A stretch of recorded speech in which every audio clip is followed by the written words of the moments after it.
Good evening and good night, everyone. This is update for April 7, 2022, day 43 of the war, end of the date update. So, as a heads up, there was a request in the comment section to do qualitative review of the units. We'll do our best. What we know, we'll share what we know at the end of this video. So, if you wanna hear about that, just wait till the end, and we'll discuss that. So we would like to announce that we found two more units. Is 336 Naval Infantry Brigade. We don't know where it's operating, and then 46 Brigade. This is a very interesting unit, and we will discuss it at the end when we're going to be discussing other units. This is actually a very interesting and peculiar unit. So let's just start going from the north and down south, and then we're going to go west. It's kind of clockwise fashion as we used to do. So first of all, Kharkiv front line. No changes here. We don't even hear about active battles, mostly just shelling going on there. So next, let's just go to Izyum. So let's actually have a closer look here. What we see here, what we know at this point is that Russian troops were stopped around this area where we show, and it seems that Ukrainian side right now is kind of holding on. And the reason why we're saying that is that we did not see active attacks here, but it was mostly just shelling by Russian troops. What this really means is they got exhausted and they resorting to use shelling to kind of clear the way and make the passages. It's usually not very. Doesn't really work out from our experience what we've seen so far. So this is more usually kind of like a desperation move, in our opinion. Obviously, we could be wrong, but in our opinion, this could be desperation move. And this also means that this unit here suffered pretty heavy losses. And also, we want to say equally that 95th Brigade, which is one of the best units, also probably was kind of burned here, unfortunately. The same is probably happening with 81st Brigade, but we don't have as much information about it. So this is what's going on here in Izyum, and let's move a little bit further down here. We actually tried to recreate map of this whole kind of Donbass front line or whatever. We don't even know how to call it. So we would like to do a little bit more detailed review of what's happening here.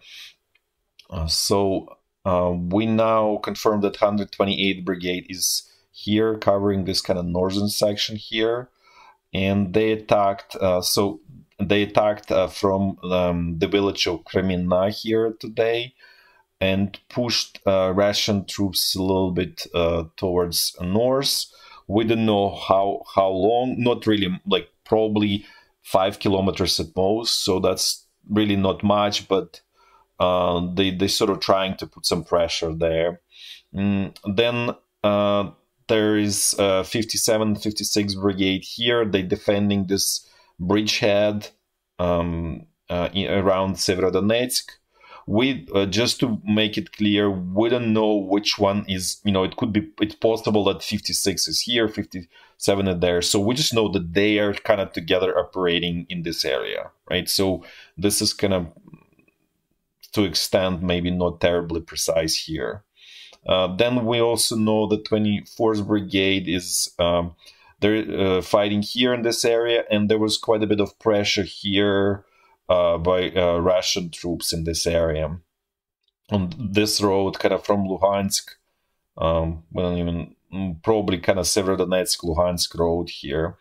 There is ongoing pressure in Popasna, but there is no progress by Russian troops here. This area is defended by the 30th Brigade here, and let's keep going down. This is more precise, like more sort of zoomed in, more scaled front line here in this area. This is a area where there was pressure today by Russian troops. We're also trying to understand better what is in Second Army Corps, and we all know that we identified that there is a force brigade. It does force brigade in it. We still need to identify 2 more. This doesn't mean that this is per Russian army system. So this is more kind of like a collaborator unit. So they have their own numbering system. Let's keep going south. So there was ongoing pressure in Avdiivka as always, and the same is true for Marinka. So we kind of sort of the 25th Brigade is somewhere in this area. 79th Brigade, we thought it's going to be up north there with the 95th, and it looks like it is here west of Donetsk, and probably the reason because it's very important stretch of the front line for many reasons, and even partially psychological here, and plus excellent defensive positions here. So we think that because 79th is pretty good unit, so it's probably assigned to defend here, but this is kind of provisionally that they are here. We also were able to learn a little bit more about the First Army Corps. So hey, we identified 2 brigades here, 15s and 100s. Still, we need to identify 2 more brigades.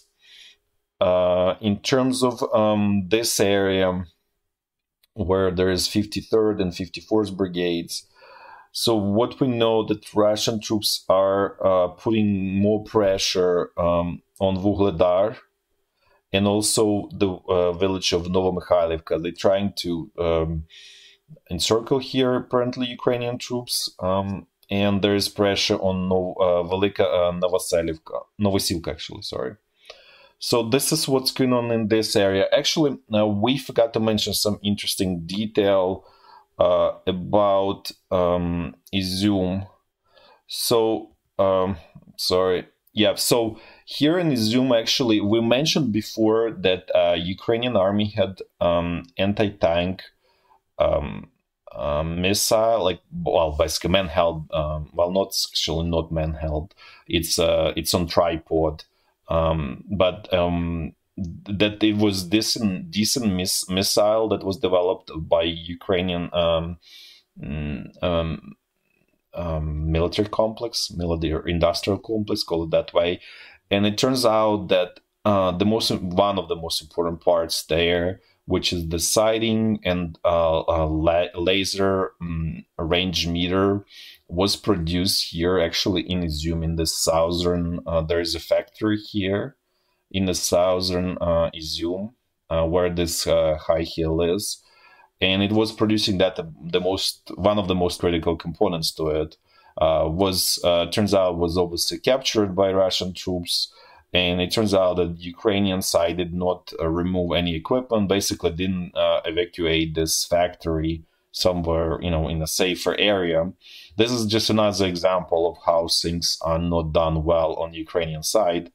And another thing is that at this point, probably this Stugna is not available in the future to Ukrainian army, and it will need to depend on the US, UK, whatever, whoever supplies, even German and Swedish systems for the anti-tank and anti-aircraft defense. So let's keep going here. Let's just have a look at Mariupol. What we're hearing, this is kind of oldish map. We haven't updated this quite as we updated those smaller ones. Well updated for tomorrow. In terms of the well, it's more or less, it's just here we have 95th Brigade, which was pulled north to defend Izyum. And we believe it was replaced by 79th here. So let's actually look at the Mariupol situation. What we learn, there's no any other news or any major progress by Russian troops here, with the exception of this area near Seaport. This is Blue Seaport. So what we're learning is the Russian troops are coming closer and closer to the perimeter of the seaport. We don't have sort of firm confirmation or very factual confirmation where exactly they are. So this line is kind of very provisional. just to kind of, for more like illustrative purposes, that they are moving very close to the perimeter of the seaport. There were actually a couple questions, one question about this 501st Battalion, and people were saying, "Oh no, everything's okay." No, there are two battalions in Mariupol, 503rd and 501st, and so the one that surrendered is 501st. 503rd did not surrender. So this is actually coming from this confusion is coming from Russian propaganda sources, which themselves were confusing 501 and 503. So I just want to make it very clear. So the one that surrendered 501st, the 503rd one is still fighting, and just to add more detail, 503rd and the same is 36th Brigade. They were kind of split into two pieces. So and we don't know like the exact split, right? We just know they were split. And what we believe is that majority, so they were split into two pieces because they were kind of covering front line from like south of Volnovakha to kind of to Mariupol. So they were split somewhere in this front line during the first days of Russian attack, and majority of 503rd and 36th Brigade retreated to Mariupol. Some portions retreated to north, to area of Volnovakha, and so some portions of this units are there. So they're not in full strength in the first place. Just want to explain this. There we also know that 140th Battalion retreated to Mariupol. Also, we don't know if it was split or exact all details. We just know the very generic info, and we kind of lost it from our radars since it retreated to Mariupol. So we don't know details about that unit. Okay, so this was for Mariupol. Let's move a little bit. Let's cover south. Really, there is not much, honestly, to report here. The same kind of positional situation, shelling as always, but no real intense fighting to report here. There was some kind of rumors, probably spread by Ukrainian propaganda, that somehow Russian units were encircled here, somewhere in this area. No, that's not true. Russian units are not encircled. They're still doing their job in this area. So that's not true. Okay, let's actually now look a little bit, look at the unit. Let's just do qualitative assessment of the units. We'll start with Ukrainian because we probably know them a little bit better in terms of qualitative assessment as opposed to Russian ones. So in terms of like the best one, we definitely think that this is Azov is the best one. It has the most initiative. They most creatively use of the equipment. You can see this is different kind of unit relative to the rest of the Ukrainian army, and part of it is because, and this is actually true for the Russian army and Ukrainian army, they are product of the of the Soviet system, Soviet army, and the keys there is that initiative was always punished, right? So and not the most brightest were promoted, right? The people who had least initiative, but listen to the top without questioning anything, that's who gets promoted. So that's true for both Ukrainian and Russian army in general. And so for that reason, all of these units, they terribly lack in terms of initiative, creativity, and so on, right? So, so that's general problem for both armies. And Azov is was not created based on this framework. So it's totally kind of more, call it like common sense approach to fighting, right, and creative approach to fighting. So from that angle, it differs quite a bit from all units, and in that way, for that reason, it's much better. Also, it has very good training and exceptional motivation of the soldiers who are service members of this unit. Then let's look at the sort of the rest of the Ukrainian army. In our assessment, one of the better units is 93rd Brigade. It has also excellent motivation, very strong feeling that this is like one coherent unit. So overall, we're saying this is another great unit in the Ukrainian army. The same is true for 95th, 79th, but they are more airborne. This 95th, 79, they airborne troops, so they not sort of call it technically equal to 93rd Brigade, because that's just more regular brigade. So those 95th and 79th, other good just regular brigades in Ukrainian army are 30th and 128th. So those kind of like, we can call it like the sort of top. I actually also would add 72nd and the first tank brigade to this group, right? So those we would kind of probably say on the sort of top. Then kind of in the middle are some of them airborne units, like 81st one, 24th is not airborne, 24th just regular brigade, and 25th is another airborne unit. Then 14th, 58th, 59th, 28th, so 80th, they kind of like more in the middle in terms of quality. Then a little bit of sort of lesser quality, just because they were formed relatively recently and just probably sort of not as good, let's put this way, is 57, 56, 54, 53rd, but we're actually really surprised by 53rd. It suffered a lot of heavy losses and still manages to hold the front line. So in a way, it kind of proves that we're probably partially wrong about this unit. And we probably we will definitely accept that as we probably might be wrong about it. And also we want to add that in the middle is also 92nd and the 3rd Tank Brigade, and probably also in the top level is the 17th Tank Brigade. So I think that's in terms of 35th Naval Infantry Brigade. We just don't know. We don't have enough information to make any judgment calls about this one.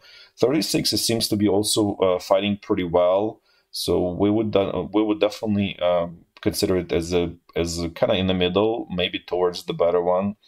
And towards the bottom is definitely 60th Brigade here. So that's kind of like the lowest quality brigade, sort of say. In terms of another brigades like 10th. We just don't know enough. It's pretty new brigade.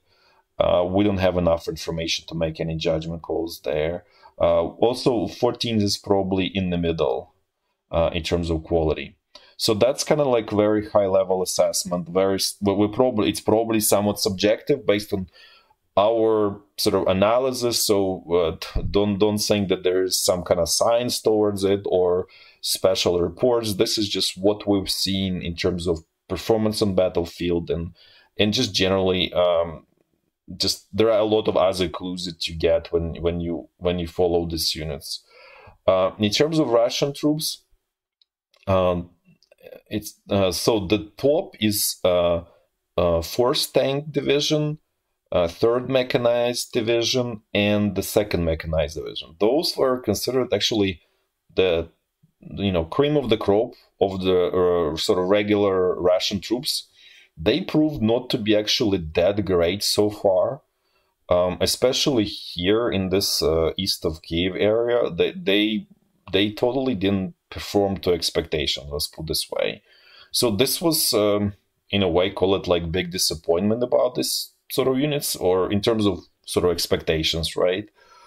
So another group of Russian units that's expected to be good, and we would say overall they performed as expected, is this airborne division 76, 98, and 106. So they were doing, they obviously, there is, as we discussed, there is limitation created by this sort of Soviet army mentality overall. So, this is obviously is a pressure on them in terms of their abilities, but they were doing what they were told and they were fighting. There is definitely motivation there.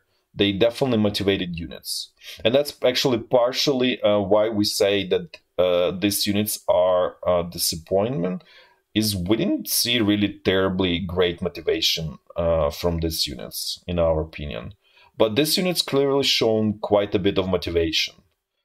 These three, and probably also can add this other airborne brigades, but they're not sort of considered top-notch. So maybe this is kind of on a positive surprise, these two brigades as well.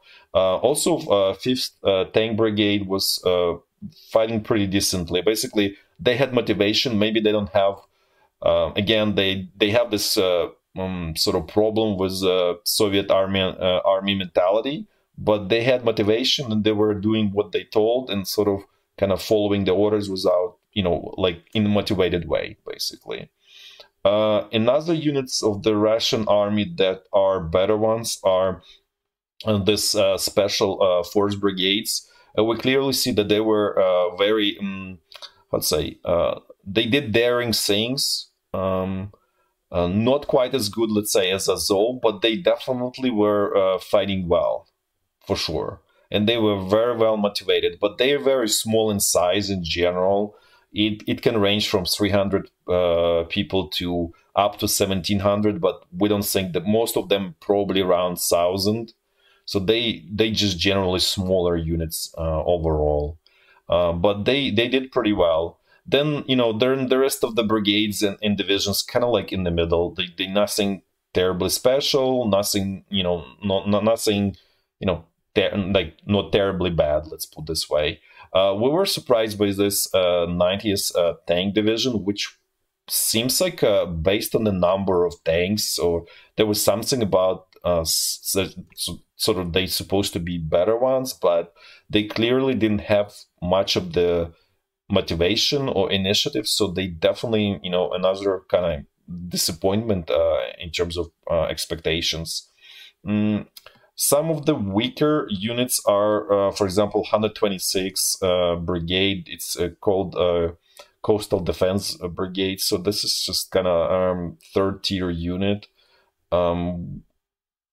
Also, we're not sure about this 205th Brigade. And then some of the subscribers or viewers pointed to us that all of this occupational Russian troops are also not top-notch. Probably to extent we don't have enough information about this. So it's this 7th military camp and the 4th military camp. This is from these are occupational troops in the country of Georgia, which borders Russia, and Russia had war with them in 2008. So this is assessment of the Russian, what we know, because there is more information. We cannot say much about this naval infantry brigades. Honestly, we didn't see enough to kind of make real, to make at least even subjective assessments. What we also discovered is there is this very interesting unit called 46 Brigade, and it's sort of called Special Purpose 46 Brigade. So, first of all, the one peculiar part about it's actually not in the Russian army, but in the Ministry of Interior Affairs, which basically kind of like within the police, basically, right? So the same as, like, let's say SOBR, right? And the interesting part about this unit is, first of all, it's a brigade, but it's actually 15,000 people in it. And for example, then we actually identified that this battalion South is actually part of this brigade. And what this brigade is actually tasked specifically with kind of like cleaning of the local population from undesirable elements. So when we're discussed, the some of the how to say cleaning of local population that happened west of Kiev, this unit is specifically tasked with that. And this 141st Regiment is part of it, and Battalion South. There is also in it Battalion North, and it does look like this unit doesn't operate as one unit in one area, but it's kind of like spread, like basically pieces of it operate in different occupied areas. So we know that part of it is operating here in the Zaporizhia region. We're sure that some of it operating in Kherson area, and probably here as well. So this kind of already cleaned up by Russian troops quite a bit since 2014. So there is not much need in them here. So probably somewhat here in the Kharkiv region, but they were sort of kind of become unfamous for what they did in this area around Bucha, Irpin, and all that those cities. So this unit, this was actually created during the second war in Chechnya, which is part of Russia, but it tried to become independent. And so this unit specifically first initially was created to clean up population in Chechnya. And over time, it grew to like 15,000 people in this unit. So that's just kind of information, interesting information that we found out about this unit.